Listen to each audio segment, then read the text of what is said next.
Oh, is that what you're trying? Huh.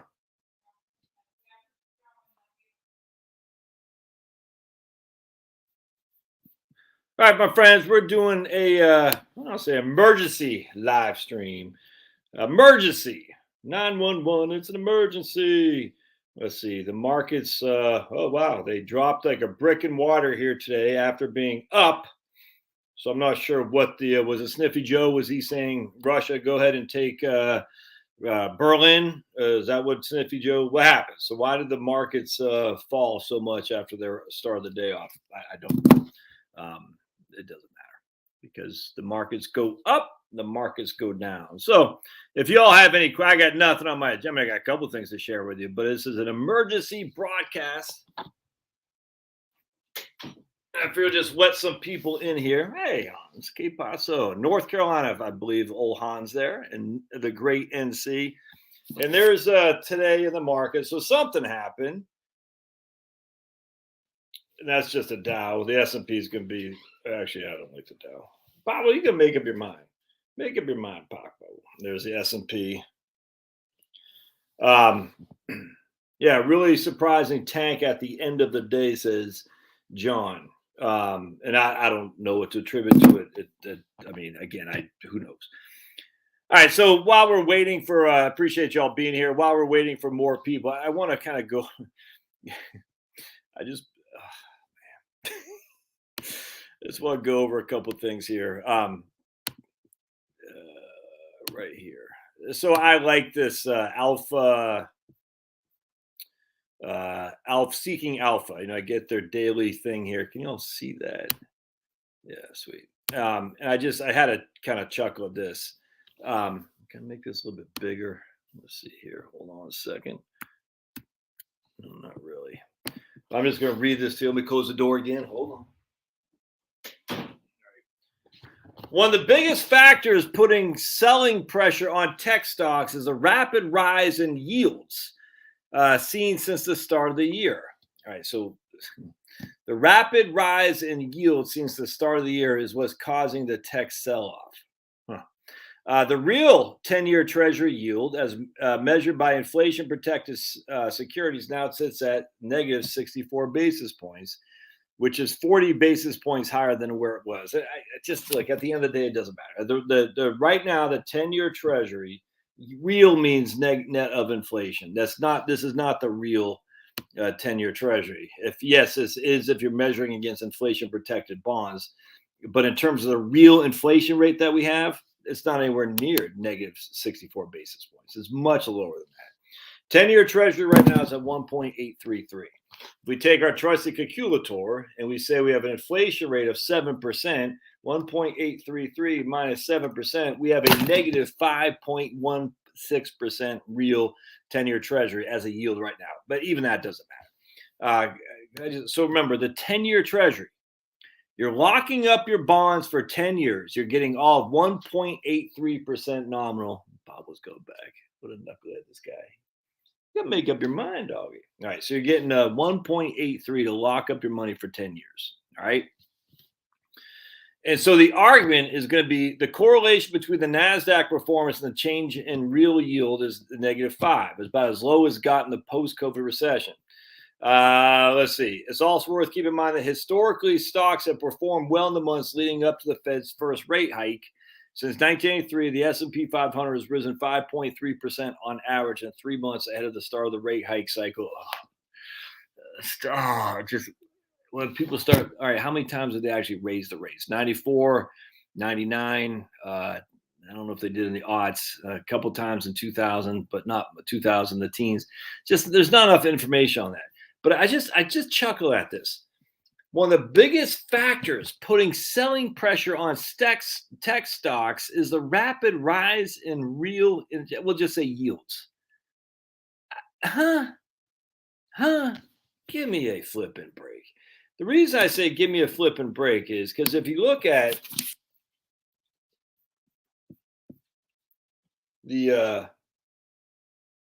Treasury, so there's the yields now. And so you can see it start off about 1.5 to 1.873. you're still getting less than 2% to lock up your bonds for 10 flipping years.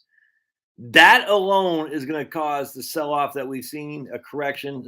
I mean, look, man, we're not even a bear market. My goodness, not even close. We could be later, but we're not today. What? Give me a flipping break. That just is silly. It's silly, silly, silly. What causes a sell-off is simplicity. It's the taking of profits. People say, I've made so much money in the last 10 to 15 years, 13 to be precise. I'm going to take some gains off the table. That makes sense. That's nothing to do with the interest rates, because then you say, whoa, Josh, the yields. Oh, I got your code, babe. You ready? All right, mute me real quick.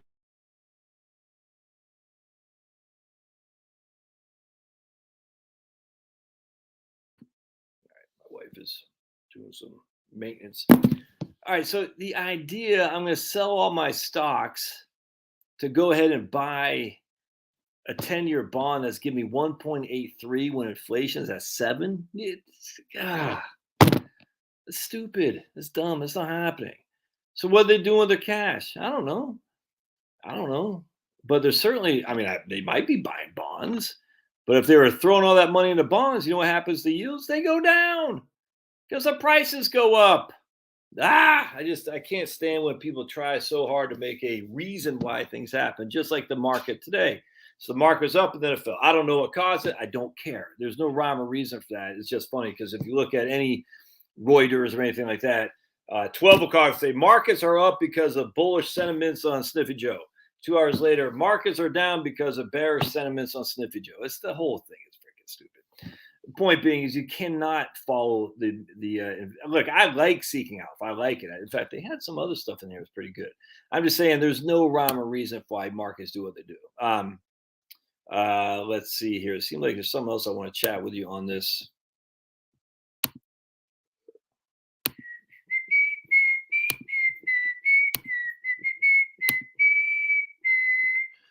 Let's see. If the valuation stocks buckle, lower weighted sectors will have a very tough time picking up the slack. Morgan Stanley says they're concerned about stocks. I just don't care. Kathy Woods, who's active. I thought this was funny. Kathy, the bubble lies in value stocks, says Kathy Woods. That's just crazy talk there. The bubble lies in value stocks. In our view, the wall of worry built on the back of high multiple stocks bodes well for equities in the innovation space.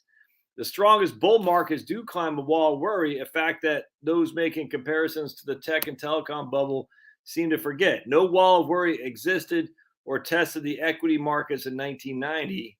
This time around, the wall of worry has scaled to enormous heights. No wall of worry existed in 1999, Kathy Woods? Do you not know irrational exuberance? What the hell are we? What is this? What year was irrational exuberance, Kathy? In 1995, 96, 95. I just don't. We're not sending our best and brightest anymore. I have something else on here too.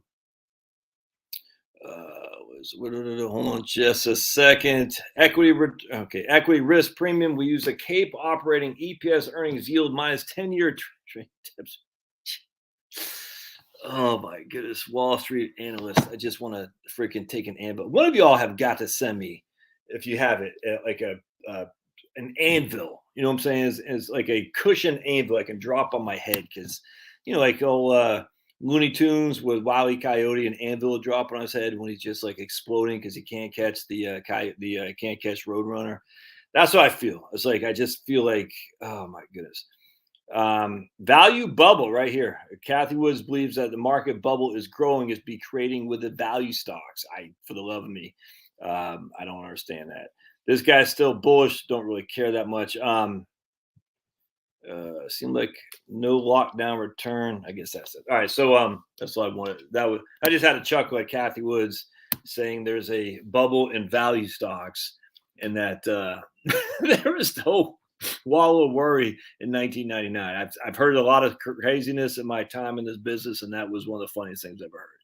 Irrational Exuberance, Alan Greenspan, is 95 or 96. There's actually a book that, who wrote it? Robert Shiller, who invented the CAPE, cyclically adjusted PE ratio, wrote that he just happened to print in March of 2000, which coincided with the end of the bull market. You know, he got lucky, man. No other way around that. Ever since then, we've all known Shiller. And I like Shiller. I got no qualm with him. A lot of people put a lot of emphasis on the CAPE, cyclically earning price to earnings ratio.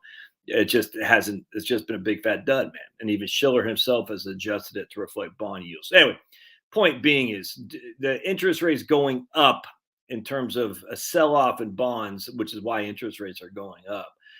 That in of itself is what's causing bear markets. It's just as silly. What's causing, and we're not even in a bear market. It's not even close. If we're in a correction, that's a 10% decline. That's no big deal. None. It's just not.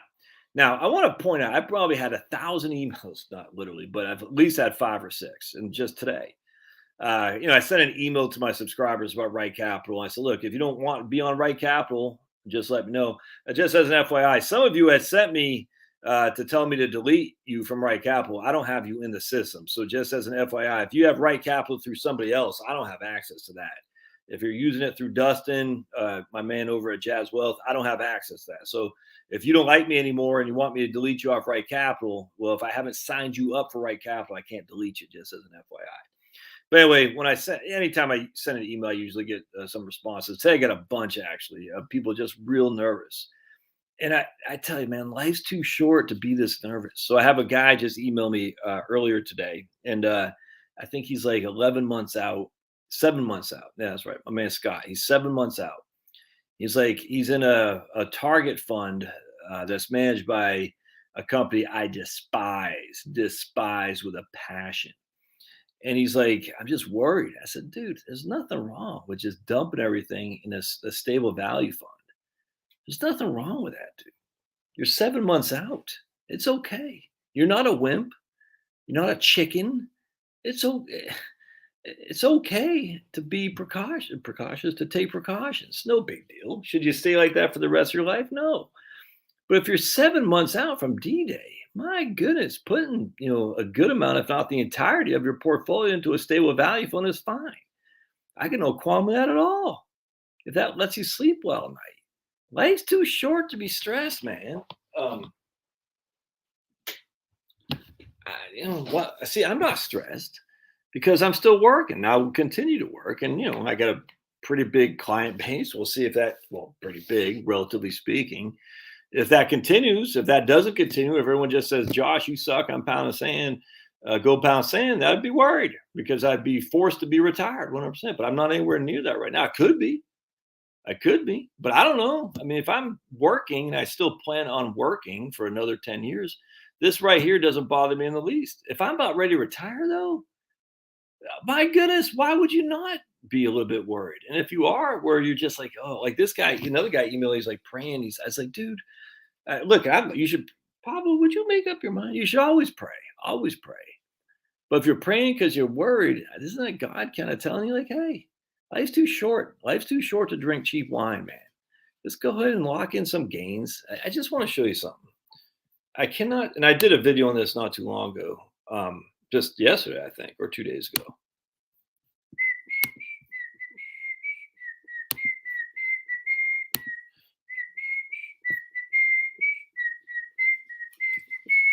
Right here. I mean, you don't have to be a pessimist to realize that we are up 600% when you factor in dividends the last 13 years. I mean, that's what an average of, what did the guy say? My man Ron, I think he was averaging right here. That's 16% per year return. So if you use the famous rule of 72, divide 72 by 16, that means you've doubled your money every 4.5 years. That means if you started with 100,000 in 2008, you're now worth not 200,000, you'd be worth $400,000, right? Something like that. If you doubled your money, so you start with 100,000, in 4.5 years you got 200,000, in 9 years you got 400,000. No, it'd be worth $800,000 basically, is what that's saying, give or take. Yeah, because every 4.5 years it doubles. That means in 13.5 years, you've got 100,000 in year one, 200,000 in year 4.5, 400,000 in year 9, 800,000 in year 13.5. You've gone from $1 to $800,000 in year 13.5. Now we're not there in the year 13.5, but if the trajectory were such, that's where you'd be. I mean, that's some serious freaking money, man. I mean, only an idiot would say there's no downside risk. There's huge downside risk, 100%. And does that mean you sell everything? No, I'm not selling anything. And I just sold some VTV and I bought some UGI today. I'm not selling anything. But if you're about ready to retire, does that make you a wimp if you do? No. It just says precautions. It's okay. Look at this. Here we are, 2009. 2018, we're down 4%. Wow. 2020, we had a 35% decline in 33 days, or 33% in 35 days. I can't remember what it was. But you notice the year we ended up in the green. That's it. In 2011, we're up like 1%, something like that. 2015 is the same. Wow, we're down 5% in 2018. Whoa, whoop-de-flip-and-do. 30%, 18%, 31%. Are you kidding me? You think that's sustainable? Heck no, we won't go. On the back of 12 and 22, but just look at these. If we started with $100,000 in 2016, so just for simplicity, $100,000 in 2016, we're up 1.12, up 1.22, minus 96%, times 1.31, times, oh, I just screwed that up. Hold on just a second.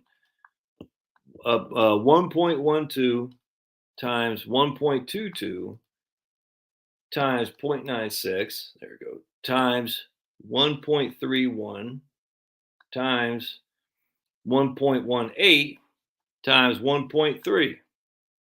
We're up to 263 in 1, 2, 3, 4, 5, 6 years time.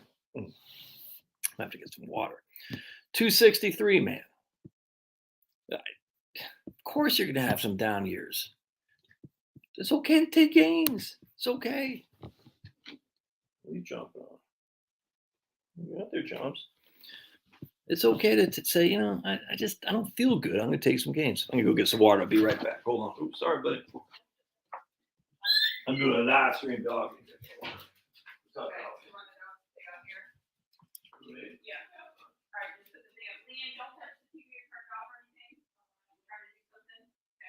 You on the TV downstairs or your computer? Okay. Yeah, because I'm trying to figure out what's wrong with it. So it's doing some troubleshooting thing. So just don't turn it off or anything. What's this? What? Oh, it should have a blue bag. Oh, okay. You're going to hear it, right? You just double check on cabin too, baby. Yeah. Thanks. I think he's upstairs. All right, I'm back. Anyway, the point being is, the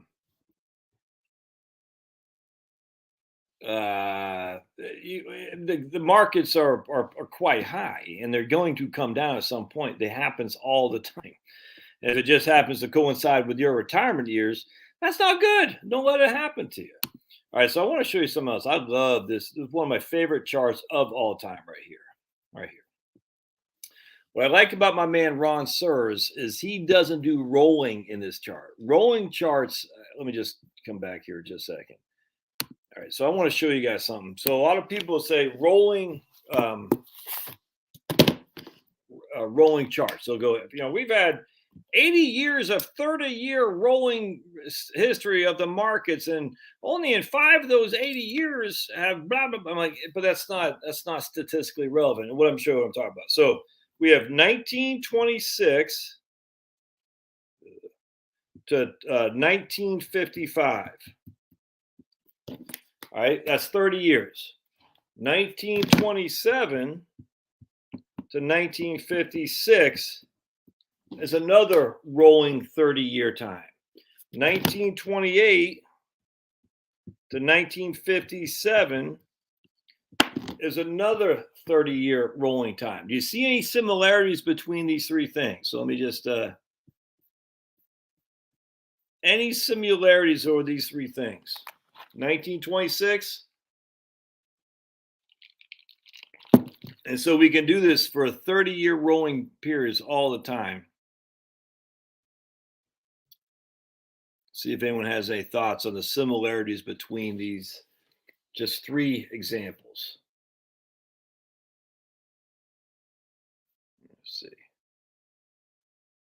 No, okay, he said before the crash. Well, no, because the crash happened. Okay, let's see if anyone else has any thoughts on this. It's not. We can actually even go to.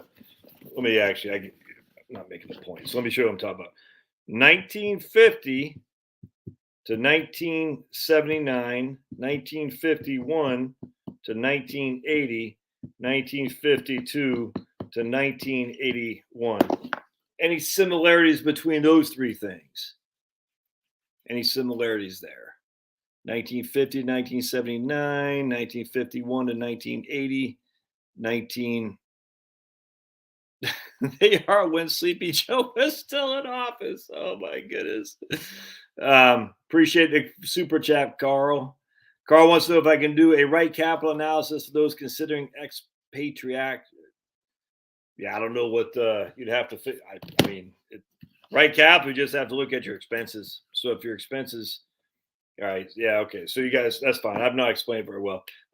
It just depends on your expenses, Carl. It matters not where you are, just your expenses. Right here. Look at this. Right there. My man Steve's Corner. Man, ding, ding, ding. You win the interwebs today. You just have 1 year difference of those 30-year rolling periods. That's it. That's it. So we have 30 years and just 1 year is different. We take 1 divided by 30. Well, I can't. 1 divided by 30. 1 divided by 30. We have basically a 97% similarities between those 30-year time rolling year periods. So all these people say the 30-year rolling is you have of 30 years, 29 years are the same. Then 28 years are the same. Then 27 years are the same. It's statistically the same thing. You cannot sit there and say these are statistically relevant probabilities. Well, Josh, of 86 30-year rolling periods, only 2 have ended like this. This is the same 30-year period, basically.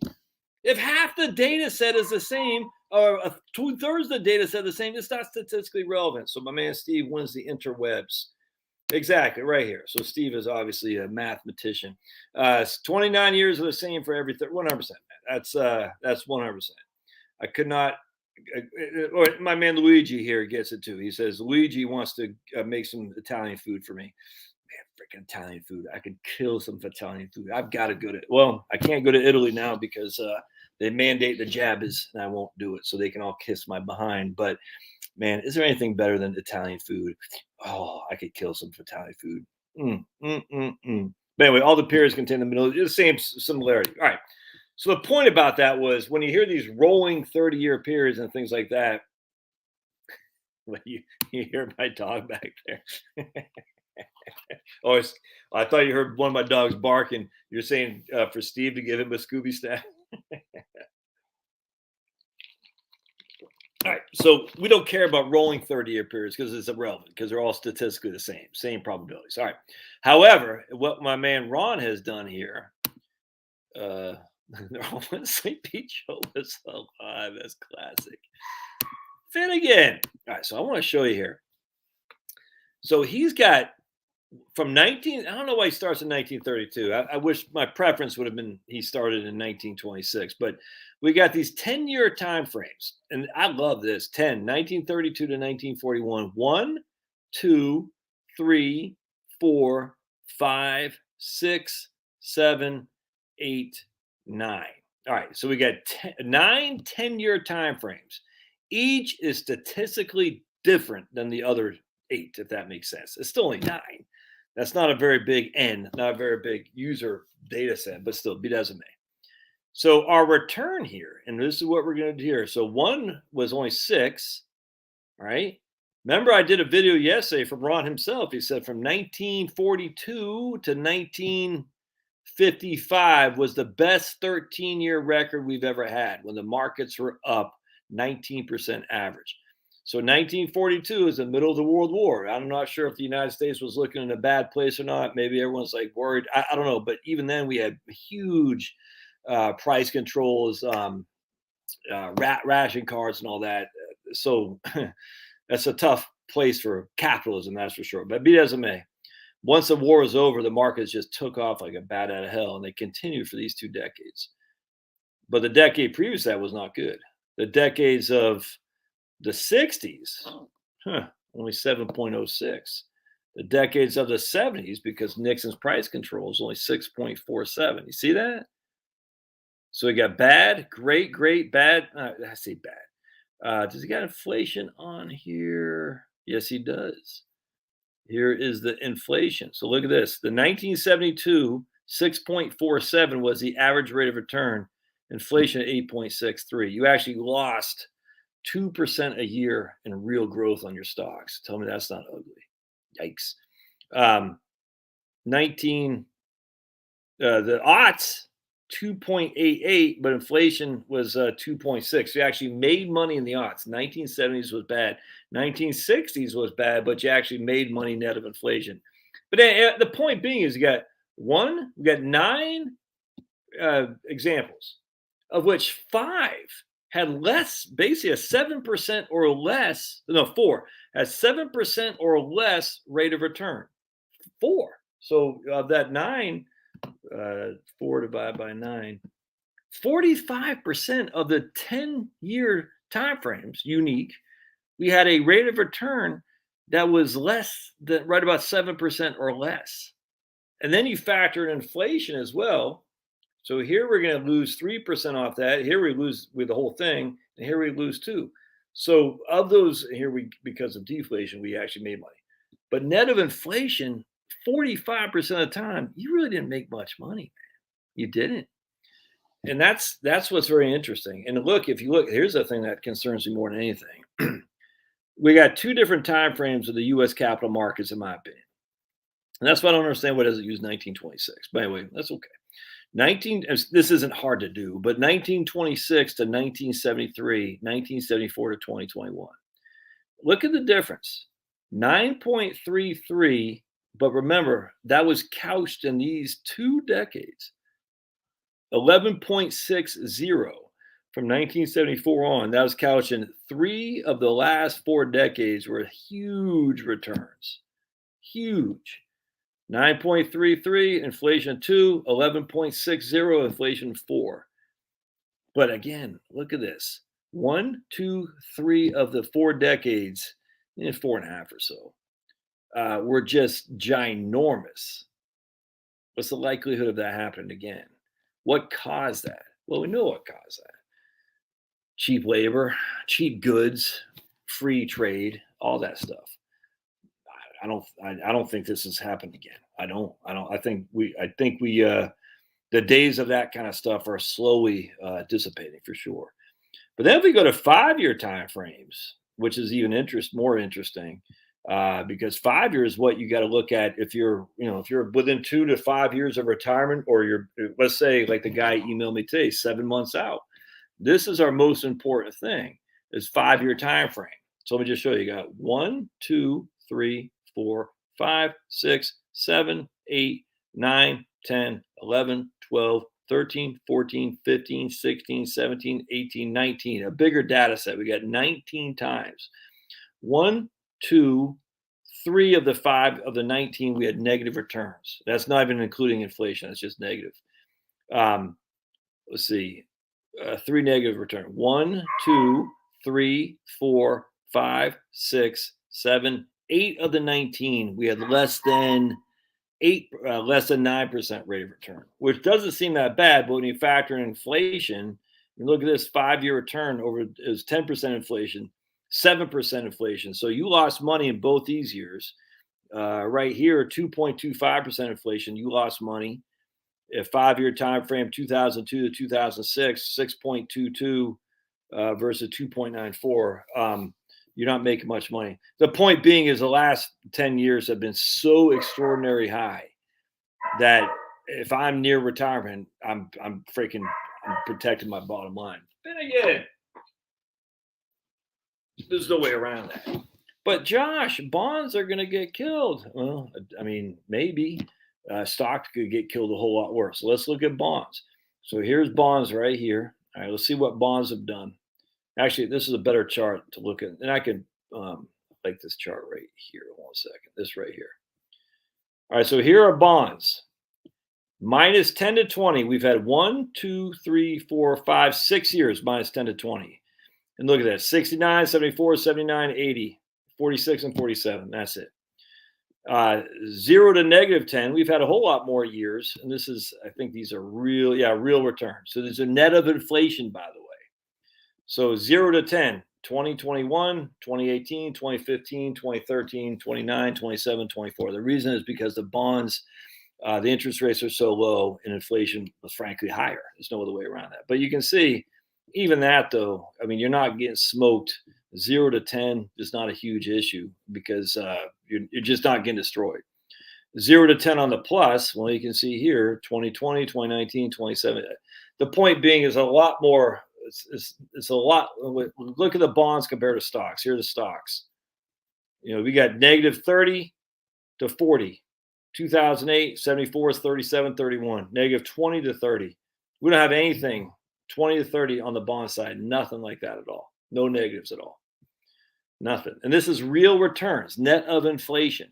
Average annual compounded real return, net of inflation. Average annual compounded real return, net of inflation. So the numbers you're seeing here on the bond side are net of inflation. The numbers you're seeing the stock side are net of inflation. Look at that. I mean, that's freaking painful, dude, right here. I'm surprised how many people have forgotten how bad the markets can be. 2000, 2001, 2002, 2008. Remember those 4 years? I'm stunned. I'm stunned how much people have forgotten how bad they can be. It's crazy to me. All right, so if we look at stock and bond returns for 96 years, I'm not sure what that says. Stocks have averaged 10, bonds have averaged 6. Well, I don't care about that. Let's see, something else I want to show you here. That's just for 2021. All right, I guess I'm done with that. Anyways, the point being is, why would you, I mean, I'm not telling you sell. I'm just saying if you're worried about sell, just freaking sit in cash. It's okay. Jeez Louise. The point being is, what's the likelihood you're going to miss out on huge growth over the next 3 to 5 years? I don't think very high. Let me show you something else here too, just while I'm yapping. I'm a yapster. A yap. Yappy, yappy, yappy. I haven't done a live stream for 2 weeks, so I figured I would do one now. So let's see here. I had to kind of chuckle at this. And don't tell me the FBI is not corrupted. Prominent Democrat, publicly critical of Joe Biden's border policy, gets a visit from FBI jackboots. Yep. I think it's QR. Yeah, Henry QR, Texas. Anyway. All right, but this is right here. Brace for impact. Supply chain. Ominous headline from Canada. And here's a Canadian from the Toronto Star in Canada. Remember, Toronto is the biggest city in Canada. This isn't look, it's their version of the New York Times, but our supply chain is about to take a further hit and we'll all feel it. Canadian consumers should brace for further price increases in coming weeks, notably for imported produce as new vaccine border restrictions kick in for cross-border truckers. The U.S. will start turning back unvaccinated Canadian truckers at the border, and Canada started banning unvaxxed U.S. truckers last weekend. Good times. Well, you guys didn't see that. I guess I had to read it here. But let me show you. You guys didn't see what I just read. The news couldn't come out of worse. Brace for impact. Well, I already said that. The news couldn't come at a worse time considering that Canada is feeling the biggest increase in food inflation in 30 years. Yeah, for America, it's a bad situation, but for those guys north of the border, it's even worse. So check this out. The truckers north of the border are planning a major protest to draw attention of Canadian citizens who will continue to keep their head buried. It's Truckers for Freedom. What they're trying to avoid is soon to be unavoidable. In Canada, where as much as 90% of the country's fruits and vegetables come from the U.S. during the winter. A vax mandate for truckers is slowing down shipments. Drivers who aren't fully vaxxed have to quarantine for 2 weeks after entering Canada. Just about half of U.S. truckers are vaccinated. Vaccination rates are higher in Canada. The mandate adds to the already strained supply chains in Canada, which have been subject to worker shortages, bottlenecks, and recent storms. These factors are pushing up food prices globally. The price to bring food across the border has doubled on some routes due to scarcity. Scarcity, huh? Who was talking about inflation is because of scarcity? Yeah, this guy. Scarcity. Been talking about that since I started this freaking channel. The price to bring food across the board has doubled due to scarcity of available truckers, says an operation manager at Page Logistics, a freight broker in the British Columbia. As a result, some shipments are just sitting in warehouses. The U.S. is set to impose similar rules, which could worsen the cross-border food trade. Let's see, Freedom Convoy has raised over $625,000 to support the trucker protest. I will go ahead and donate here when I'm done here. Let's see. The decision for Canadian truckers to meet in Ottawa to protest a vax mandate comes as the industry struggles with issues such as disruptions to the supply chain and already a shortage of drivers. The federal vax mandate can result in the loss of 12 to 16,000 cross-border truckers. And oh my goodness, I'm so offended. So I want to show you guys. I want to show you this was pretty cool. Watch this. Watch this if I can find it. Hold on a second. Anyway, so if you're not reading a conservative treehouse, you're pull your head out of your butt. So let's go to Sundance. Oh, man, hold on a second. I had it's in the comments. He had this great. Hold on, I'll find it. All right. So while we're chat amongst yourselves. All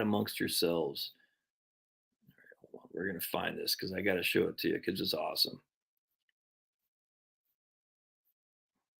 Chat amongst yourselves.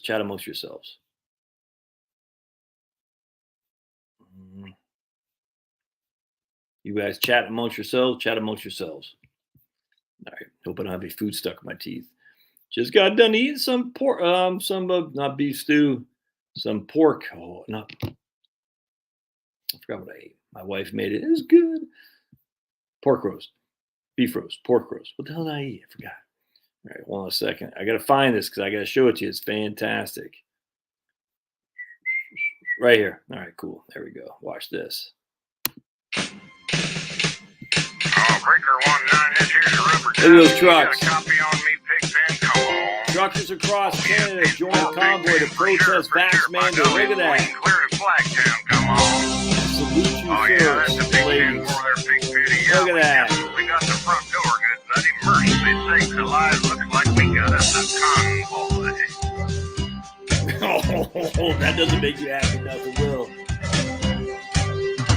It was the dark of the moon on the 6th of June in a Kenworth pulling logs.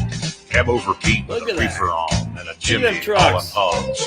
We was heading for Bear on I-10 about a mile out of Shaky Town. I says, Big Ben, this here's a rubber. I love that. That's fantastic. All right. So the point being is, and I was just talking to my better half as we're driving around earlier today. Who knows what's going to happen? But we've never been through this before. Now, we've been through something similar in the 70s. Don't forget why we went to coal so much to begin with, clean coal purportedly, is because they didn't have any natural gas. We were running out of natural gas in the 70s. So when Jimmy Carter was talking about malaise and, put your thermostat down and wear a sweater is because we literally were running out of natural gas. Well, back then we didn't have the technology that George Mitchell developed, not the crazy senator from Maine who screwed George H.W. Bush. It turns out it was all big cabal. I can't believe how much I thought George H.W. Bush was a righteous character. And he was a patriot for America in World War II, but not a patriot for freedom. He's a patriot for a top-down cabal, as all of these guys in D.C. are. I mean, they're all the same. Anyway, but the real George Mitchell developed fracking, horizontal fracturing, that opened up the natural gas pipelines that we have just an abundance. So in the 70s, we didn't have that. Now we do. And now it's based on deliberate policy coming out of Washington, D.C. and states too. Cuomo, I'm sure the stupid lady who's governor now, Hochul, whatever. Did you see she had a the left is just not very bright. She had a necklace that said vaxxed because she wants, and she was like preaching vax in a church. And the whole thing was weird. I mean, it's very odd. And the vax was VAXED. It was like spelled wrong. Vax is VAXXED. I would know because I'm an anti-vaxxer. And if us anti-vaxxers, we know how to spell vax. Said VAXED. I was like, they're not sending us our best and brightest. Anyway, she's not open the pipelines. And I was talking to a guy earlier today who's in the gas industry. Let's just put it this way. The idea of gas pipelines going up to the north through through Long Island Sound, New Jersey's wanting to ban it. Pipelines. Cuomo said no pipelines going through New York. So you would have to go through Pennsylvania and come up through New Jersey and up through the Long Island Sound to get to the north. That's all being banned. And I mean, never mind Sniffy Joe with his pipeline, Dakota, whatever it's called. But the whole thing's not banned. Never mind just canceling leases. And I know the Supreme Court overturned that. But still, I mean, what kind of company wants to get involved in that if we don't? It's not banned. And so this is a self-inflicted wound. And we don't know where it ends. But if you look at the 70s, we had high inflation. Again, it's not because of government printing press. It was because of policy. Started with an idiot in freaking the Vietnam War, Medicare, and all that crap. But it really is an idiot, Nixon, man. If you're a Republican and Nixon's your boy, get the hell out of here because Nixon's a clown. Only thing good Nixon did is he freaking took on the commies when he's a congressman. And you should read Whitaker Chambers and Witness. I got the book right back there where he talks about Richard Nixon was one of the few to tackle the communists that were just everywhere. When he became president, there was a communist. No other way. It's horrible. One of the worst presidents we've ever had, Richard Nixon, just as an FYI. Forget the Watergate stuff. That's small potatoes compared to what Obama did. But Watergate was nothing compared to price and wage controls. Horrible. Nixon said we're all Keynesians now. It's just bad. Anyway, the point being was we could be going to that again. If we go into that again and you're about to retire, you're going to be in world hurt, man. High product cost, high cost of fuel. Just a malaise. Just think about it. The interesting thing is different between now and then is that now there's jobs abundant. It's crazy. Jobs everywhere, but no one, this is nuts. And yet back then, I mean, you'd go in hat in hand and say, can I do some freaking landscape for you? I'll do anything. And that's not, so I don't know what to make of that. Is that the demographic shift that there's too many baby boomers who've hanged up? I don't know. I don't know but I don't know. You don't know. No one knows. I'm just thinking if I'm retired or about to, well, hell's bells. I'm going to tighten up. I'm going to tighten up because I don't know what the next 2 to 3 years looks like. I just don't. Now, at the end of the day, you can say, well, the Republicans take over the House. Okay. I anticipate that. That doesn't change anything from the executive office. It doesn't. They might not get. I mean, I don't think the Republicans can take over the Senate, by the way. So they still get their judges through. Even if they take over the Senate, they might put a stop on Biden's crazy judges. The executive office has so much power, though, with executive orders and whatnot. He can do serious damage, this guy, even if you're in control of the House. Now, they can investigate Fauci. I would expect Fauci to retire. Actually, let me go back to conservative treehouse. This was pretty good. I hope Fauci's in prison, to be perfectly honest. And Francis Collins. I'd love to see those guys sitting in prison where they belong, frankly. All right, so let's go to, I thought this was pretty interesting, actually. So we'll go to The Last Refuge. This was pretty good. Kamala Harris is, well, oh my, I cannot believe unemployment going up. Hold on just a second. Oh, no, it was Alex Berenson. That's what it was. Oh, yeah. Alex Berenson. Yeah. Right here. Oh, I'm already in Alex Berenson's thing. All right. Let me log in real quick. Hold on just a second. All right. Talk amongst yourselves. Talk amongst yourselves.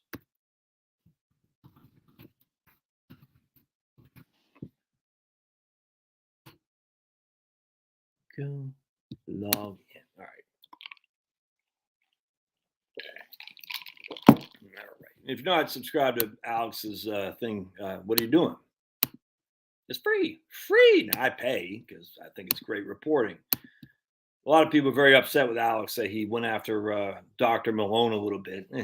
That doesn't bother me so much. But anyway, so check this out. Expect Fauci to retire. This is fantastic. I'm so excited that the guy from Pfizer is finally getting the recognition he deserves. Now, if Fauci is good at one thing, it's reading the room and the polls are screaming red. The biggest question at this point is whether Sniffy Joe's approval rating is closer to -20 or 10. November's a long way off, but what's going to change? Completely agree.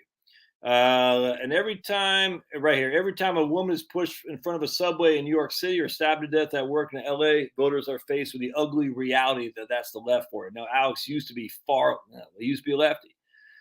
So barring the nuclear war, the Republicans are going to be running the House in 2023.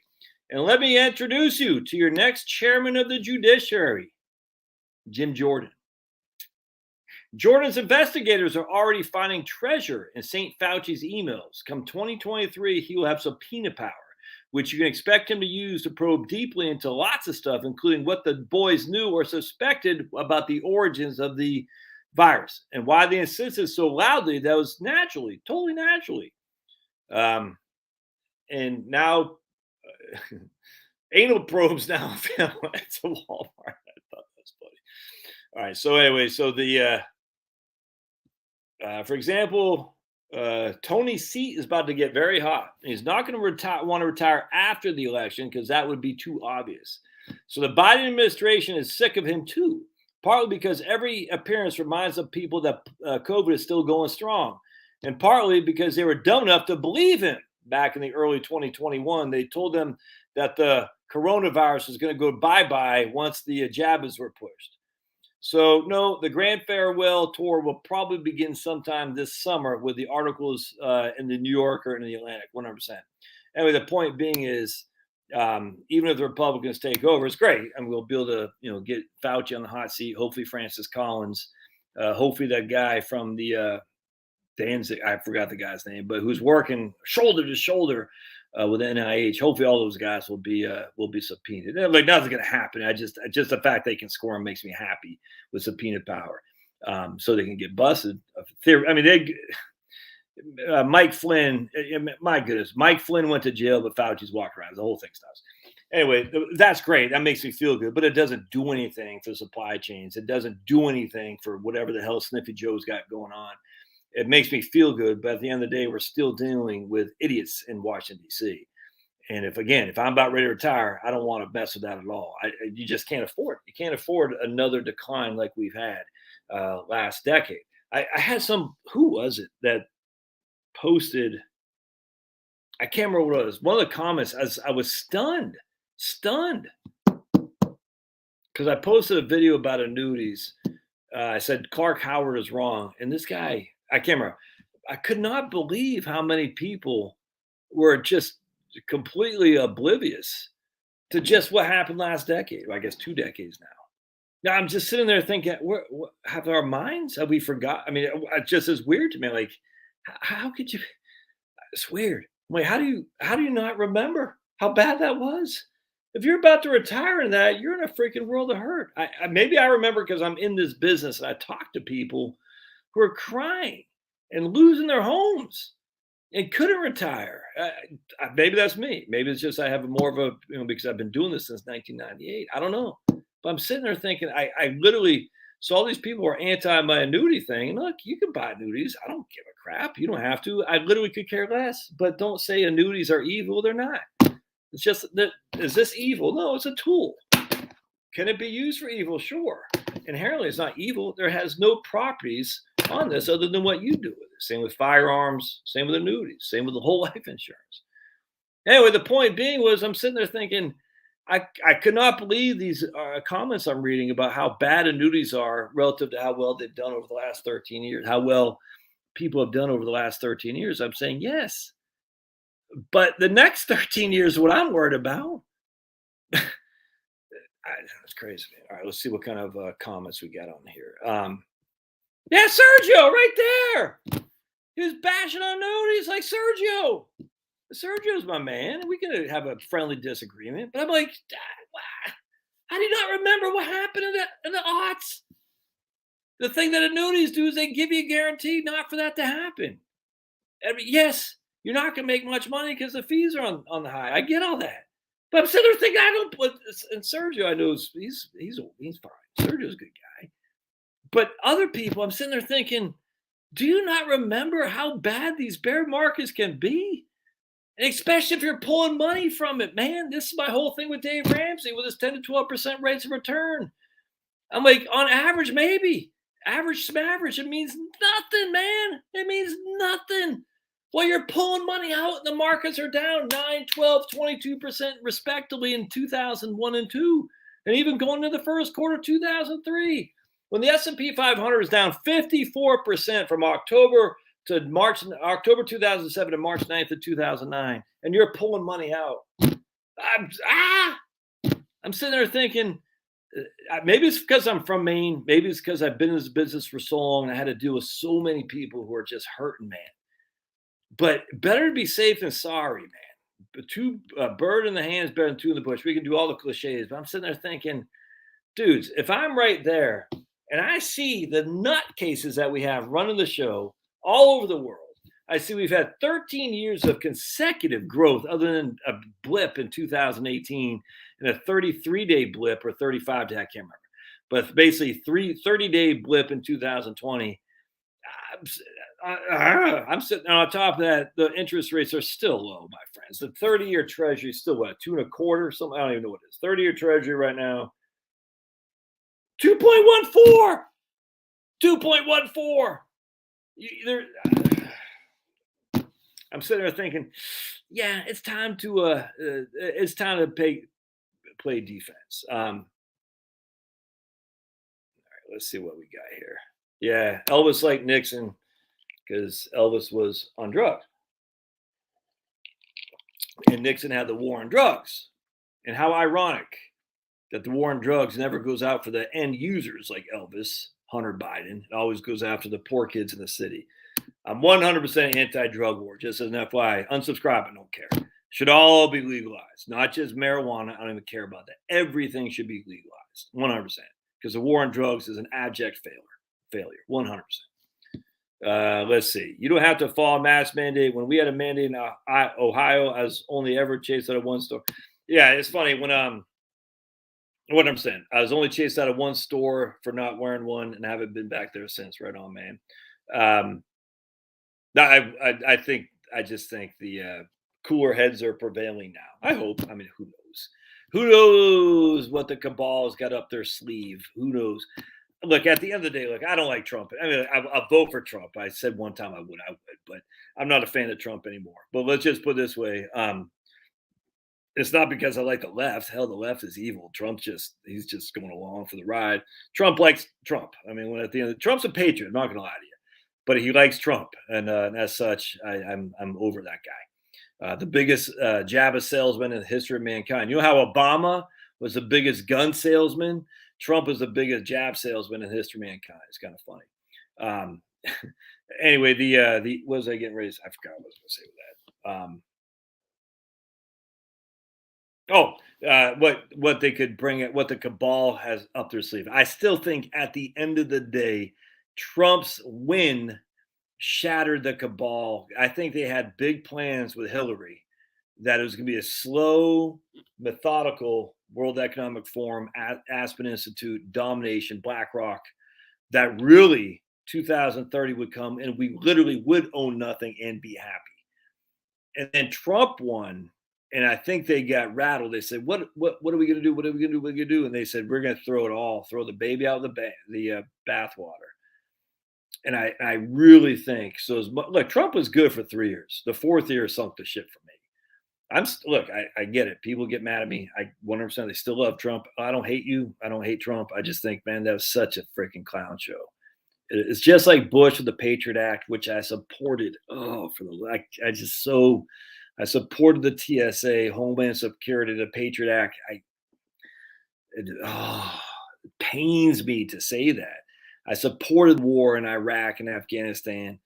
Pains me to say this now. No. Now they're trying to get Russia and Ukraine to stay the hell out of there, man. I mean, it's not. Stop. Don't encourage Sniffy Joe. It doesn't make you a war president. Makes you, rally around the flag. Hell to the no. Hell no. No, it has nothing to do with us. Europe can go defend freaking, if they want to go in there, let Germany take care of it. You know what I'm saying? Oh, they got such a freaking wimp ass military because they're relying on us. Yeah, exactly. We don't have the assets. We don't have the resources, the human beings to be the freaking police of the world anymore. What Snippy Joe said, the thing is and this is why all these people are still China. And I thought that was actually a good observation. I was reading somebody said, Snippy Joe's thinking about a minor excursion into Ukraine. China's like, Taiwan, here we come. I mean, no, that's not our war either. I'm sorry. We don't have the resources, the manpower. We don't have the ability to do this. We are slowly becoming a regular second-tier nation with no first-tier nations. I'm sorry, we are. It's no different than the UK, no different than in fact, I was reading a great article by Victor Davis Hanson today. Let's see if I can't find that. Where did I read that from? That was a great article. If you're not familiar with VDH, that guy is freaking, he kicks ass and takes names. It was under Insta Pundit. Let's see if I can find the VDH article. The fall of the empire. And we're a wonderful empire. We've been great for many, many years. And we're coming no different than England, UK. UK is still a great place, but we are, we are falling. The Texas synagogue terrorist. I wonder who's involved in that. Take a guess. I'm not going to argue. I'm not going to say that because I don't want to be banned. But the Texas synagogue terrorist, I just wonder who could have been involved in that thing. The people who are there to defend us, were they had something to do with it? How did that guy come to the United States? Anyone want to take a guess? Let's see if we can't find a VDH. Yeah, right here. So the Texas synagogue terrorist, who we've all known about, at least the powers that be, somehow got a visa to come to the United States. How ironic. It's almost like he was set up. All right, so right here. So my man VDH, who has written a great book on ancient Rome, by the way. I forgot what it's called. I forgot. But anyway, in modern times, as in ancient Rome, several nations have suffered a systems collapse. The term describes the sudden inability of a once prosperous population to continue with what had ensured the good life as they knew it. Abruptly, the population cannot buy or even find once plentiful necessities. They feel their streets are unsafe, laws will go unenforced or enforced inequitably. Mike Flynn versus Fauci. Every day things stop working. The government turns from reliable to capricious, if not hostile. Consider contemporary Venezuela. By 2010, the once well-off oil exporting country was mired in a self-created mess. Food became scarce, crime ubiquitous. Radical socialism, nationalization, corruption, jailing opponents, and the destruction of the constitutional norms were the culprits. Between 2009 and 16, a once relatively stable Greece nearly became a third world country. So did Great Britain in the socialist days of the 1970s. Joe Biden's presidency may already be leading the U.S. to a similar meltdown. Hard left woke ideology has all but obliterated the idea of a border. Millions of impoverished foreigners are entering the United States illegally, and during a pandemic without a test or vaccine. The health bureaucracies have lost credibility as official communiques on masks, herd and acquired immunity, vaccines, and comorbidities apparently change and adjust to perceived political realities.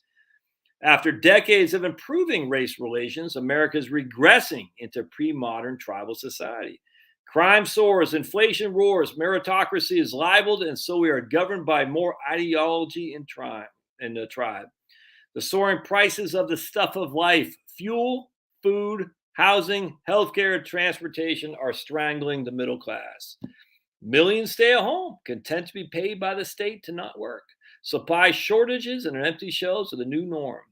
19th century train robberies are back. So is 1970s urban violence.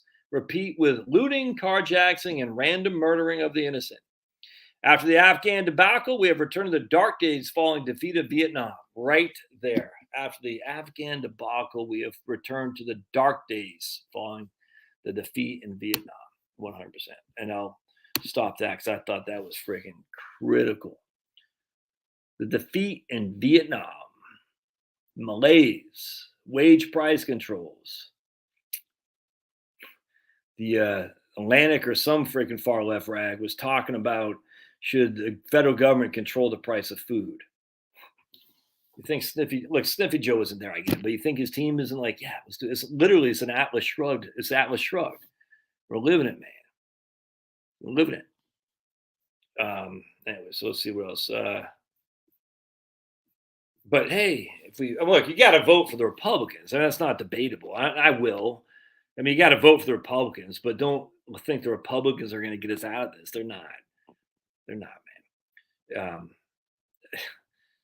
I mean, it is what it is. And the reason is because a large percentage of our society, I don't know if it's a minority, a large minority, or a majority, they're comfortable with the decline. And they're okay with it. As long as they got their Netflix and things of that nature, they're fine. And just basic, 3 hots and a cot. And this is sad, but this is the way we're going. It's inevitable. That does not mean you sell all your stocks. That doesn't mean you freaking panic. It just means the reality. That's what I just taught my wife. I said, because she's at the Publix today. All kinds of we're in Publix in Georgia. All kinds of shelves empty. All kinds of stuff not there. In Publix in Georgia. In a wealthy part of Georgia. And there's stuff that we can't get. And then never mind the truckers that are going to freaking get these. Look, man, as we're talking, I said, it's amazing how much we rely on trucks with diesel fuel, by the way.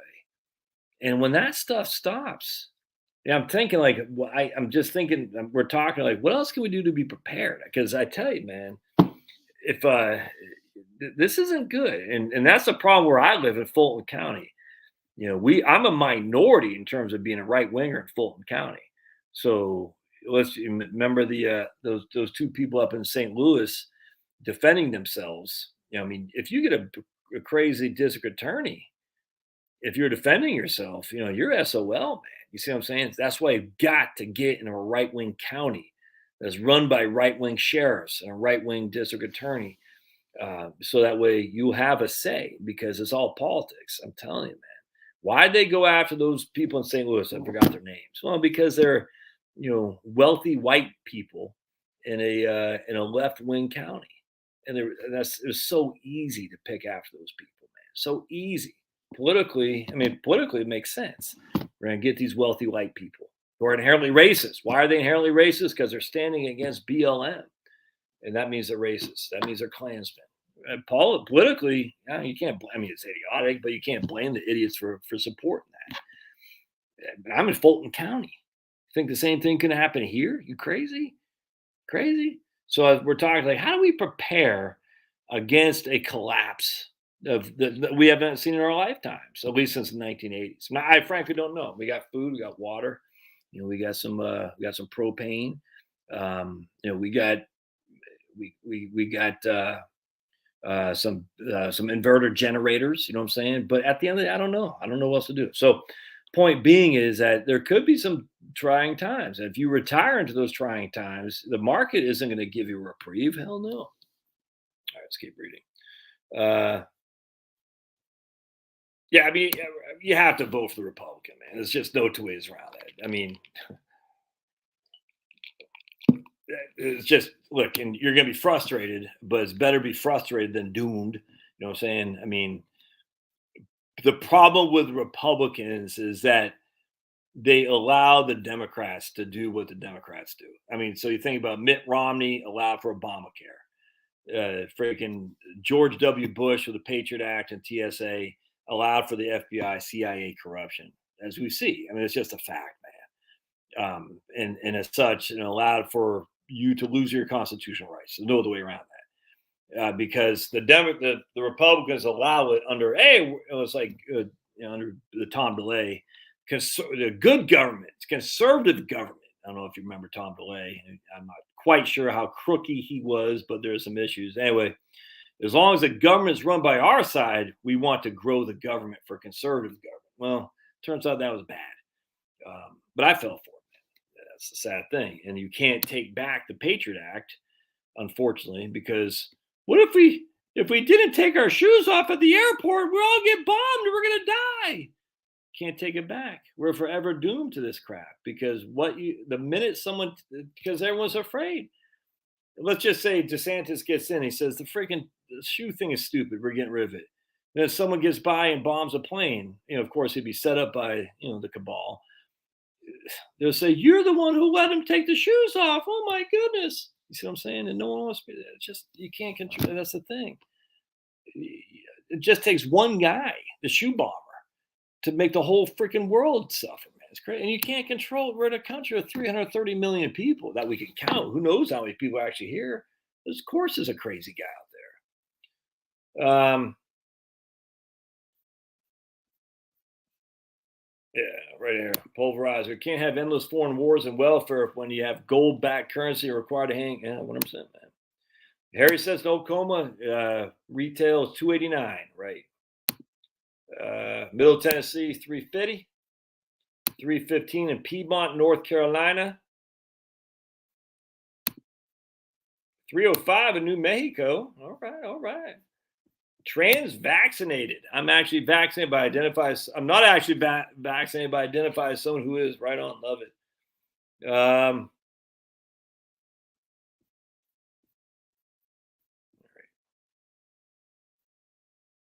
Stimulus went right to your.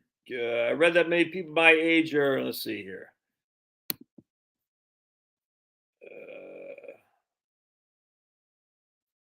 If Republicans win the House, they'll bounce the federal budget. Yeah, right. Come on, man. From Ohio here, I wish Jordan would have thrown his hat in the ring for Senate, but he wanted to stay in the House where have more influence. Yeah. 100%. That's why these guys in the House, some of them get, like there's a guy from Rhode Island who's retiring. I think that what I see, Sticks Hacksammer says 28 Democrats who are retiring now.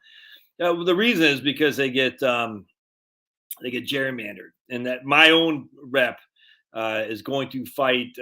What's her freaking name? I forgot her name. It's just so annoying. Lucy McBath. She got redistricted, and so now she has to take on Carolyn Bordeaux, one district over. And so basically, this is what happens with the House districts. They get gerrymandered. Which, is good if you're in control of the gerrymandering process, which the state legislature does. So remember, my friends, this is an off-year election. If you're not voting, you're wrong because the state elections are up as well. You better freaking vote for your public health officer, for your county administrators, things of that nature, or your school. But a lot of times they put schools on in June, so that way the teachers union has sway. It's nuts. It's so flipping corrupt. And who knew? Well, now we do. But anyway, the state legislature are up this year too. So everyone's gonna be looking at the House and Senate, but it's a state legislature. And I know a lot of libertarians say your vote doesn't matter. It doesn't for the presidency. I get it. It doesn't really even for the Senate. I get it. But it certainly does in your local House district. Your local precinct. It absolutely does. Your local state legislature. And the state legislature has a lot more power than I think a lot of people recognize, for sure. Which is why when I'm doing my places on best place to retire, I look at a state like Michigan and I say, yeah, they got some crazy governor and she sucks. I mean, she's an idiot. We all know that, halfwit. But and I don't know what the Michigan state legislature is off the top of my head. But if the state legislature, like in PA, is right wing enough, they can combat a lot of the pain that the governor inflicts. Now, the problem is it takes time for the legislature to combat the executive. And so like we're seeing in a lot of these places, the governor just boom. And the legislature is like, what the hell? And it just takes time. And a lot of damage can be done by the governor. But, thankfully, the state legislatures and a lot of, Republican-leaning states with a Democratic governor are starting to take back some of the executive order privileges that the governor has. That's huge. So that way next time it won't be like it did. I mean, no one knew how much power the executive office has had. No one knew it. We just never went through this before. And to see public health authorities who are unelected, unaccountable, wield so much power, like what's happening in Australia. Like, who the hell are these people? It's insanity. Thank the good Lord the guy in Sweden was righteous, so we can compare and contrast. But just because you're like, who's in freaking LA County? Some chick who's she has a PhD in like sociology from freaking Matchbox University. She's the one telling people how to live their lives. I don't know if she was voted, but she was put in there somehow because no one paid attention. We were so caught off guard. It's same thing with the George Soros DA, district attorneys. No one knew that the district attorney wielded so much power until he starts letting everybody out. And then all of a sudden you got people being killed in subway cars, people being killed in freaking high-end retail shops in California by freaking madmen. And it's just like, it hits you like, whoa. The same thing with executive privilege from the governorships. No one knew how much these guys wielded. And sadly, a lot of Republicans did just as bad in terms of Mike DeWine, Clowney, never mind Massachusetts, Maryland, Vermont, clown shows. All of them. Because no one knew.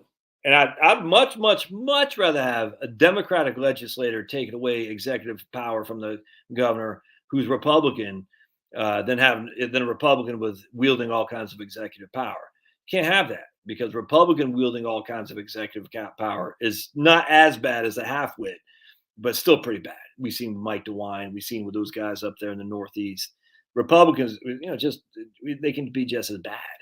They're not quite as bad, but pretty doggone bad. And of course, what that sets the authority for future Democrats to come in there and just boom, boom. You can't have that. Brian says he's retiring in July. He'll be 57. Right on, man. Well, a stock's a good hedge against inflation. I mean, we don't know. We don't know. Everyone says they are. Well, we just saw in the 1970s that wasn't the truth. That wasn't proof. It was not. We don't have enough inflation data to say that stocks are a good hedge against inflation.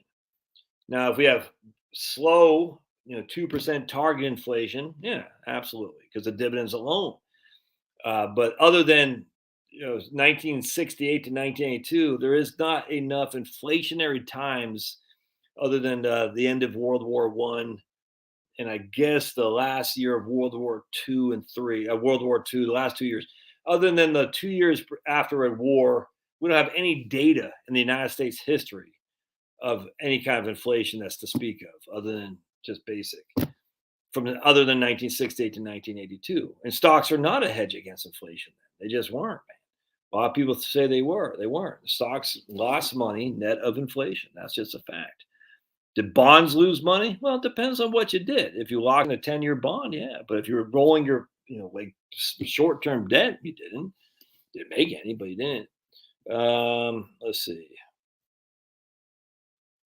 Linda says she's had 3 days in a row, 3 bad days. Time to get out of there. I call it the 3-day rule. I don't know if Linda's in a good place to retire or not, but if you're in a place, this is what I work with clients that say, look, you're voluntarily employed now. You don't have to stay there. If you're working voluntarily employed and you got 3 bad days in a row, it's time to say, adios, amigos, cayete, and get the hell out of there. Say cayete. My man Andy Gump, Forrest Gump's long lost son, says he's planning on retiring this year. Fantastic. And he's going to go get some shrimp. Sure, he's never heard that before.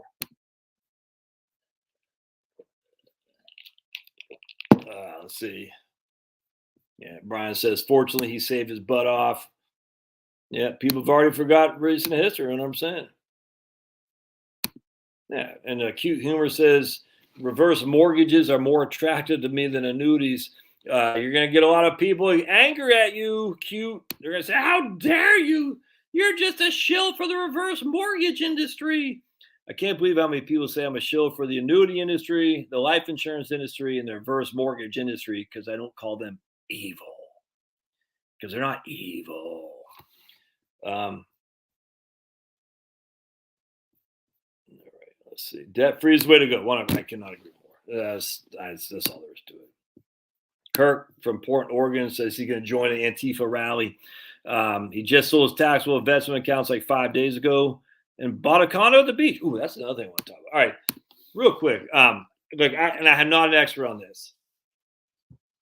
A lot. How can I say this? If you're thinking about, I was working with a guy today. Let's just put this. So I'll just tell you, and I'm obviously you don't know who he is. He's moving from the Northeast down to Florida at some point once he hangs up his boots. And he's like, well, I'm going to go down. I'm going to sell my house and use my equity to put as a nice down payment on the house in Florida in a couple of years. And I told him, we'll call him Joe. I said, Joe Bob, man, if you get a good deal, you might just want to lock that puppy now.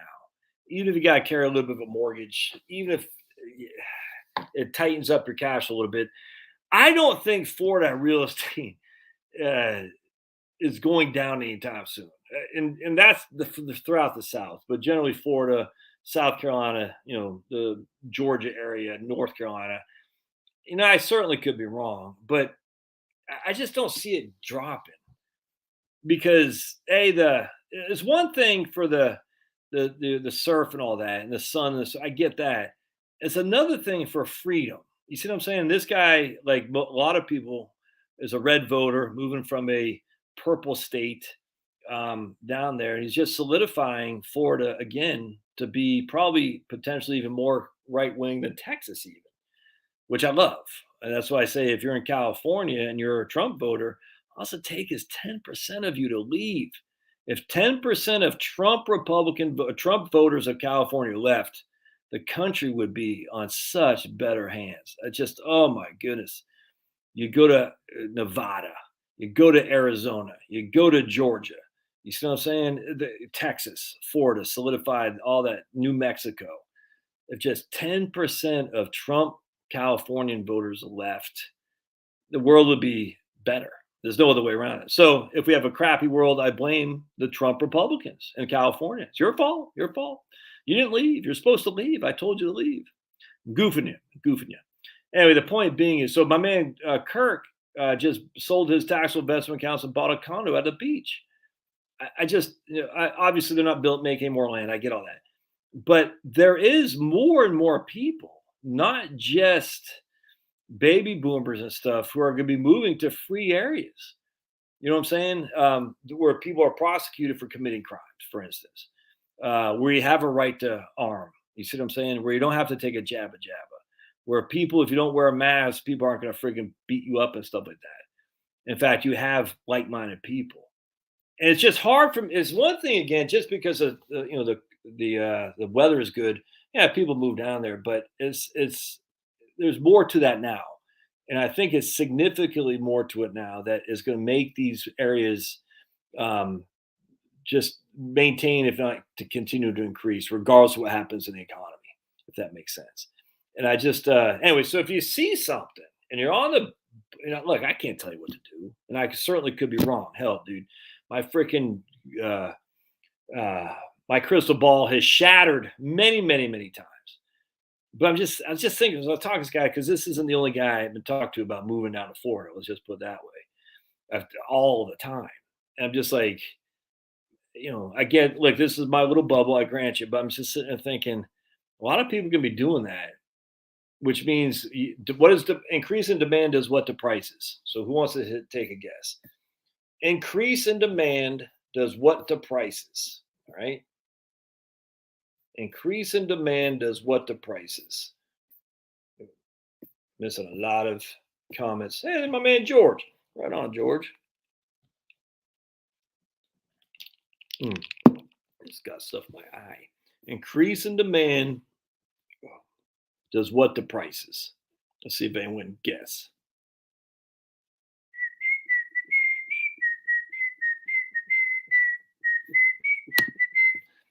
I'm not leaving Georgia anytime soon. I might not even leave Georgia. I like Georgia. Don't get me wrong. Someone says, right on, Kevin. Kevin gets it. Someone said, you're trying to leave Georgia. No, not necessarily.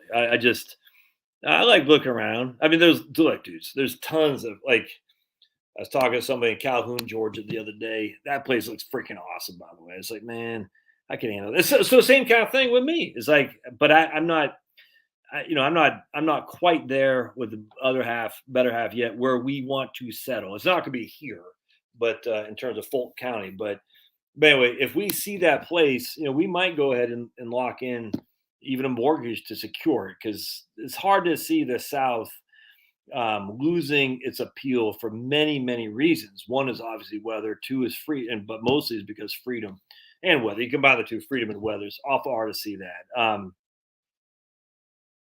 What is go up and away? Anyway, and then here's my man Linda's home in New Mexico, but now can't wait to leave.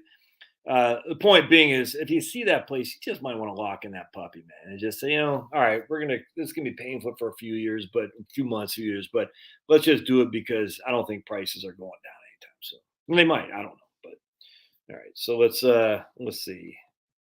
All right, anything else jump out at me here? All right, there are reputable places on eBay I've bought from. Miss Bus. All right.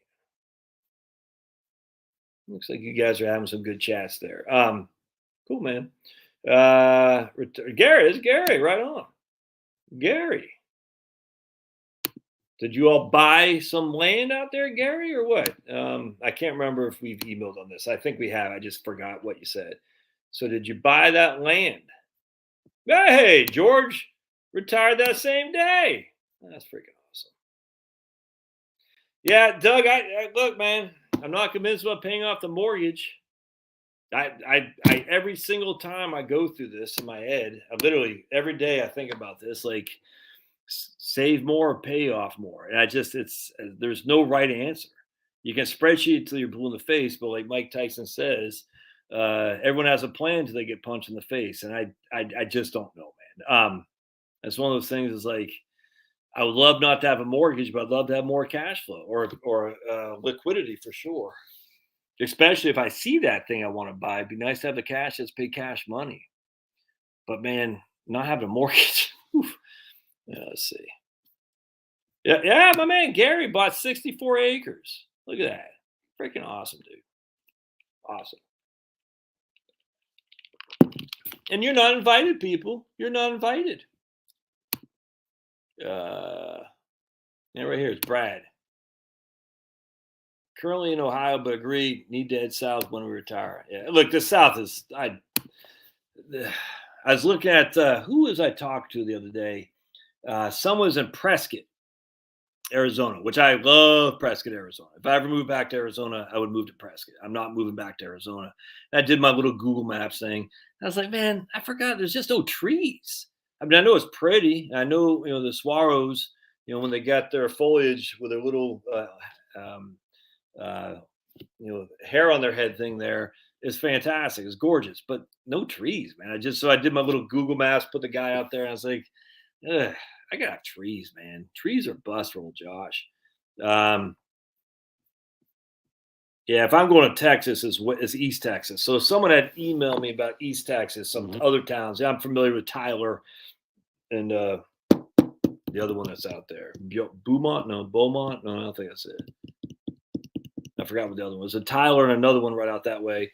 And she had emailed me that are a little bit west of Tyler, but just look fantastic. All right. Rural living in such a different experience. Urban environments have many pluses, but you used only access good gourmet foods. Well, you can get everything delivered if the trucks drive. Going back to what we started out with this whole video. What if the trucks don't drive? I'm telling you, man. We rely so much on trucks and truckers. If they don't show up, woo-wee, Yeah, the South is pretty good. A lot of good people down here. A lot of South is. I love the South. I miss Maine. I'm not gonna lie. I miss the water. I miss the smell. A lot of good people up in New Hampshire, Maine too. But at the end of the day, it's tough to beat the South, man. You know what I'm saying? It's tough to beat. The water isn't quite the same. I can't explain this, but a lot of people say the water is the water. No, it's not. It's something. Maybe it's just being from Maine. It's just because I was raised on an island, but there's something in your soul that is not the same down here. Now it's still good. Don't get me wrong, but it's not quite the same as being on the island. Well, I'm not even having an island, but just being on the coast of Maine. It's good night, man.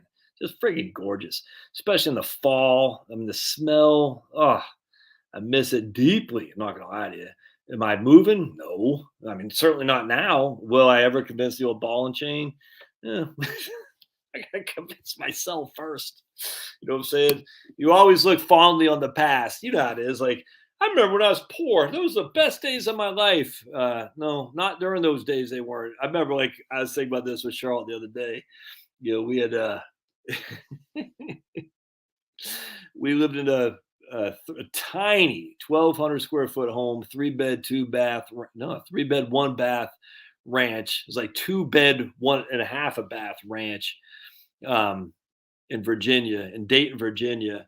And her sister was living with us, and we were going down to take this before we had the boys. We were going down, so we had me and Char in one bedroom, the two girls in the other bedroom, and her sister Jessie in the other bedroom, one bathroom. And Jessie was staying with us, and then Charlotte's nephew Forrest was with us one time. And I was on the pot. I must have eaten some Mexican food or something like that because I was tooting it up. And Forrest was just like 5 or 6 years old. He's all cracking up. He goes, "Man, Uncle Josh is making funny noises." And that's how we didn't have a fan in the bathroom. It's just funny. And anyway, so one time we're taking the girls to go see Hello Kitty in Roanoke, and Jessie calls Char and she goes, "I think the roof is leaking." I'm like, "Why?" She goes, "Well, because I woke up and there's leaks, water falling on my head." Oh my goodness! And in hindsight, I mean, we didn't have any money. You know what I'm saying? We're freaking poor as could be. I mean, not poor as could. I was poorer growing up, but we didn't have any money. I was like, "Damn, how are we gonna afford this?" And I'll never forget we're down at Hello Kitty in Roanoke, and I just thinking, how are we gonna afford, getting a roof put on? You know what I'm saying? And my mortgage was probably only $600 a month. I just remember those sucked, dude. And now I look in hindsight, it's funny because we survived and we thrived. But back then, we had Chloe just got the NICU, so we had these huge hospital bills from the University of Virginia. We had this whole thing was nuts, man. And I just, and I wouldn't sacrifice that for any of my life. But the idea I look fondly on that is because I know that we survived. But during that time, you're like, dude, what the hell? You know what I'm saying? And oh man, I'll never forget. I think I might have a roof leak. Why? Well, because I woke up and I had water pouring on my head. Oof. Yeah, man, I love it, but I love Mexico. Something's going on down there right now. I was just reading about Mexico. I forgot what I was reading, not about the cartels. There's something else that's happened in Mexico that was kind of frightening. I forgot what it was. Not the cartels. There's a forest in Prescott. Yeah, but it's not the same. Not the same. Maple trees. Yeah, Prescott it's not Prescott, it's Prescott. Like your Prescott. And it's freaking awesome. I remember when I was working for the state mine inspector in Arizona, got to go to like Oracle, Globe, all these mining towns, Morenci. It was freaking awesome, dudes. It's just awesome. And apparently Globe is now like a hipsterville. It's like, damn, because Globe was run down when I was there. Miami, all those places. But Oracle if Oracle is between Phoenix and Tucson, if memory serves. I think Globe was to the east of Phoenix, but Oracle is south. Morenci was Phelps Dodge had a copper plant up in Morenci. I forgot where that was, but it was fun. It's just, again, no trees, and I like trees. My man Dougie Fresh says he bought 1 acre, looked out my upstairs window at my garage. I thought 6 months ago that would have been my neighbor's house. Nearest neighbor now is a half mile away. That's freaking nice, dude. Pay down that house. If you lose your income, you'll be glad you have the house paid for. All right, but it's not mutually exclusive though, because if you don't pay off the house, but you actually save the money in some capacity, if you lose your income, you still have that side account in which you can use to pay the house. Theoretically, that's if you save it. That's why buy term and invest the rest always bothers me, because a lot of people don't invest the rest. They buy term and forget to invest. Yeah, the drawback with Texas is just too hot. Now we lived in Bernie, South Texas. I don't know about Tyler, but South Texas too hot and too brown. Bear market's 20%. Chicken Charlie. Linda says, "Don't make me reveal my knowledge of trees in Arizona. Just remember, there ain't no sparrows in Texas. Ain't no sparrows in Texas." Yeah, Las Vegas, no. Well, that's what they keep saying, self-driving fleets. I don't know. I vacillate on if I believe that. I'm not quite sure I believe that. We shall see. Texas is hot, man. It's hot. Yeah, well, that's the drawback about trees. We had a tree come down on our cottage 20 months ago. Yeah, 100%. I get that. I just, in fact, when we had the scare last week, we got all kinds of pine trees, and pine. Whoo, that's kind of frightening. I was like, please don't fall in the house.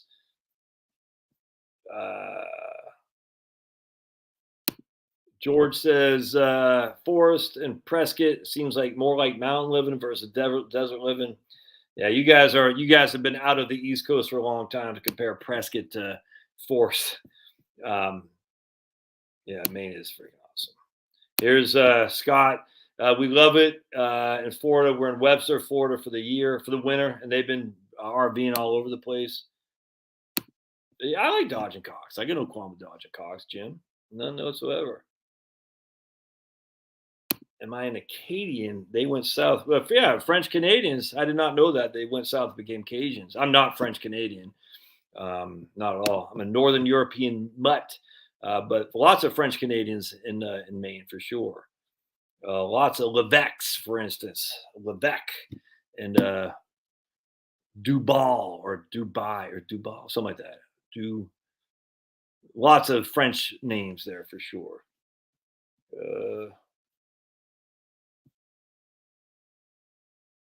Yeah, right here. My man says, spent last 3 summers sailing the seas of cheese off the coast of Maine. So many Floridians reverse snowboard, snowbird. Right on, 100%. When I had one of my friends on Peaks Island, we reconnected on Facebook, and I'm not on Facebook anymore. I was on there for like 2 years, and I just got off. It wasted too much time. But anyway, he invited me to he was a cook now. And they were doing a lobster feast. This was when I was in Portsmouth working for a firm in Portsmouth.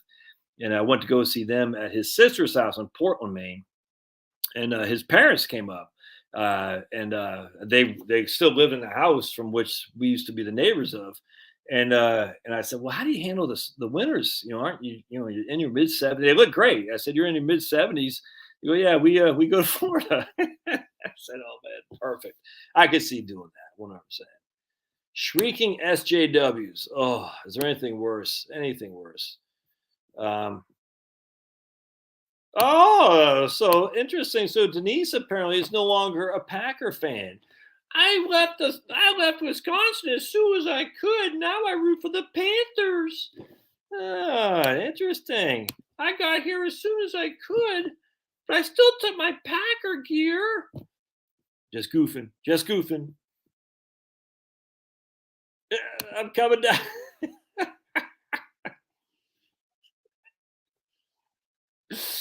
Dude, that's classic comedy right there.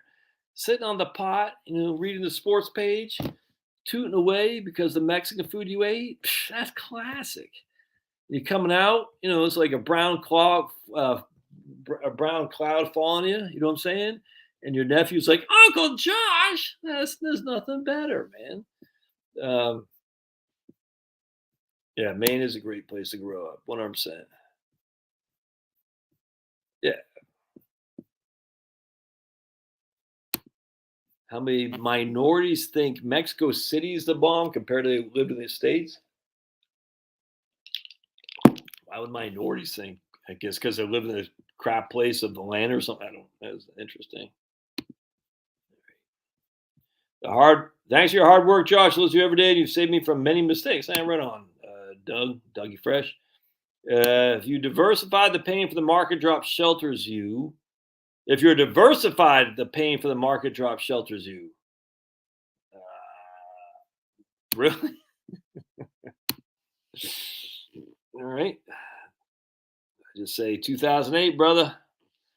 2008. The only thing that sheltered you there was government bonds. That was it. Linda's really upset with me on my tree. I say upset facetiously. You're not upset. She's saying if I can get you tree counts, that would be normal people trees. I like maple trees. Maple. Give me some maples any day of the week. Like birch trees. You know what I'm saying? Pines. I like deciduous trees. Pines are evergreen. Yeah, they're fine. I'll take them, but it's not deciduous trees. Maples, birch. What else we got back here?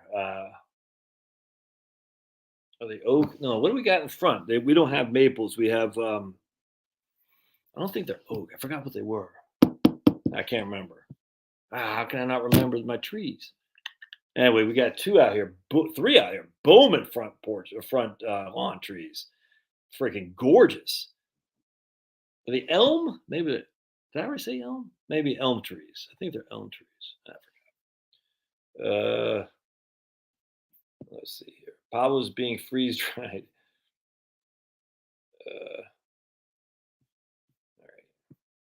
All right, my friends. Josh, you built a community of like-minded people. Yeah, 100%. I turned 50 yesterday and agree with your approach. Plan to exit in 3 to 5 years. Just build a few greenhouses a year to keep active. 100%, man. I tell you, building greenhouses. There's a guy about 2 years ago. And I tried to interview him, but we got crossed. I forgot why. But anyway, and he was building, I think he was in Pennsylvania, but he was building greenhouses and he was booming. He was building greenhouses for profit. And that dude was freaking, he had more work than he could shake a stick at. It was crazy. And I just, so SV, if you can do that, man, you can make bank building greenhouses for sure.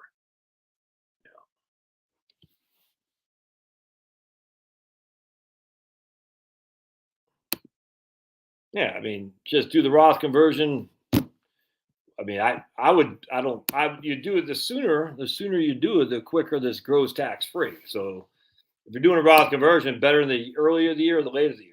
I just do it as early as I possibly could. All right. Oh, that was you banana. Well, how did I miss interviewing you? I forgot. I sent you a link and you didn't get on there, or I forgot. I could have sworn I sent you a link and you didn't get on there. I forgot what happened. Just no, it's all good, Linda. But we have built that's why I didn't intend to be overly political when I started this channel. I just, the facts are what happened in 2020. I mean, look, I don't get why people say you've gone political. I said, if you watch my videos, I've always been political. I just never as political as I was starting in 2020. I wonder why. Well, because the freaking earth shifted, man. I mean, you can sit on your hands and pretend but you got to, at some point, you got to make a stand. And, seeing what I saw in 2020, I said, I'm not going along to get along for this crap. It's crazy. And I don't care if I'm the last one alive. There's no way I'm agreeing to this stuff. And, everyone can ban me and say, YouTube, I'm scared. I don't care. Nuts. And, but even before that, I was always in favor of Trump's tax cuts. 100%. I was always in favor of Trump's trade war with China, because we've been in a trade war. It's just the U.S. forgot to engage. And so Trump finally engaged. Always in favor of Trump's Supreme Court nominees. It turns out not to be as great as we thought, but there you go. But still better than freaking RBG and what's that idiot's name, Sotomayor. I never once denied my right-wing skills or leanings, but come 2020, it's just, again, the earth shook. And to sit there on the sidelines like, I'm not sure, I don't want to offend anyone. Screw that, man. Life's too short to drink cheap wine. And as such, I drink the good wine. It's called water, the wine. I drink the water because life's too short. People get offended. I don't care. That's their problem, not mine. And that's another thing. As you get older too, you start realizing, it's not my job not to offend you. It's your job to be offended or not to be offended. My job is to say, I'm not going to call you names and be an ass, but at the end of the day, you are the one offended. Now, not talking to anyone here specifically, but you are the one who chose to be offended. I did not choose, or I am not offending you. You are choosing to be offended. It's your choice. It's your choice to be angry or happy. You're making me mad. No, I'm not making anybody anything. You are allowing yourself to be mad. And it might be just, I don't know. But, I didn't learn much from my dad, but that's one of the things he taught me many, many moons ago. When I say, my girlfriend's pissing me off, he goes, no, she's not. You're allowing yourself to get angry and you look like an asshole. I'll never forget that. I said, what? He goes, yeah, you don't, just because someone's not agreeing. I forgot what me and my girlfriend argued. I can't remember. It was being stupid. But he's like, yeah, you look like a dick, dude. You're allowing yourself to be a petty dick. I said, well, she's doing this. I said, no. You're allowing it. You're allowing yourself to be angry. She's not making you mad. You are allowing it. Now, he got that from his excursions to AA. And later on, when I gave up drinking, I learned better from Alcoholics Anonymous to be in control of my own emotions and not let my emotions be dictated by other people. I still get pissed off, but at the end of the day, I'm older and I'm more mature. Crazy.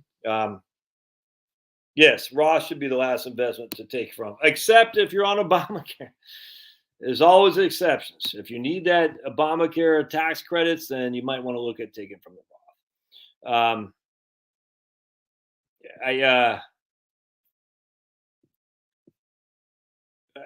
real quick, and then a lot of people, I find it funny, say, you're a veteran. You should be, what does that guy say? Because I'm a fellow veteran, but you're embarrassing because you don't believe in the jabbers. I said, what, so being a veteran means I should believe in the jabs because the government tells me to? So I said, yes, there's a significant section of the veteran military service population who's very good at listening to authority. That's all I got to say about that. I just chuckled that you're a veteran. How dare you, disagree with it's your patriotic duty to take the jab because you're a veteran. I said, gotcha. So once you're a veteran, if the authority speaks it, you say, yes, sir. I said, yeah, that's probably why I never had a career in the military. And ironically, I know tons of people who have had careers in the military and are still saying F you to Fauci and his band of tyrannical dictators. So put that in your pipe and smoke it. Just because you're a veteran doesn't mean you have to take authority. You still challenge authority. The whole point. Question authority, man. And then these guys say, I'm a veteran. I'm like, just get the hell out of here with that crap. I don't care. No one cares. Literally no one. I don't. You're a veteran. I mean, I'm glad. It's fun to talk to old people who served, but I'm not going to say that I'm a veteran. I have a superiority complex, and you should take the jab because that's your patriotic duty. No. It's God, family, country. All right. Country is a third of the three.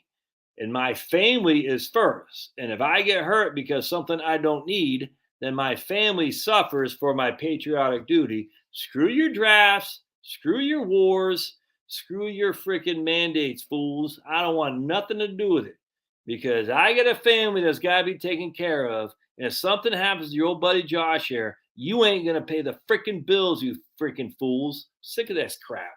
It's your patriotic duty. Screw that, you pieces of Finney's freaking poop. My patriotic duty is to make sure my kids are good citizens. God, family, country. Always remember that. And if anyone says you have a patriotic duty to put your country before your family, they can kiss my big fat white behind. And it's soft. It's soft, very, very soft. So you have a lot of like going into a balloon that's halfway pulled. You're like, beesh. And you'll come back. There'll be a big lipstick on my big fat white behind. I'll say, remember that next time you tell me to put my country before my family because it ain't happened. Well, you're not a patriot. Okay. So be it, man. So be it. All right, my friends, I'm gonna get out of here, and appreciate y'all being here. Thanks again for being here. And again, we're doing this kind of on the aside here, but I didn't. I just felt let's tell my wife I'm gonna do live stream. All good. See ya.